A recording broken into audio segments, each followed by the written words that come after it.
ভয়ঙ্কর এক দুর্ঘটনা থেকে অল্পের জন্য প্রাণে রক্ষা পেয়েছেন সময়ের আলোচিত গায়িকা অভিনেত্রী পারসা মেহজাবিন।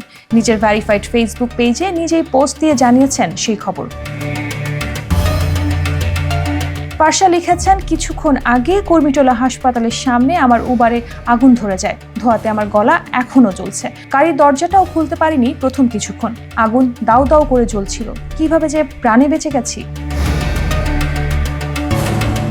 জানা গেছে, বসুন্ধরা আবাসিক এলাকার বাসা থেকে বনানীর স্টুডিওতে যাওয়ার সময় তিনি যে গাড়িতে করে রাস্তায় বের হয়েছিলেন সেটিতে আগুন ধরে যায়। দ্রুত গাড়ির দরজা খুলে বের হতে পারায় প্রাণে বেঁচে যান তিনি। এর আগে পারসা দুর্ঘটনার আরেকটি ভিডিও শেয়ার করেন, যেখানে দেখা যায় গাড়িতে দাউ দাউ করে আগুন জ্বলছে। পানি ঢেলে সেই আগুন নেভানোর চেষ্টা করা হচ্ছে।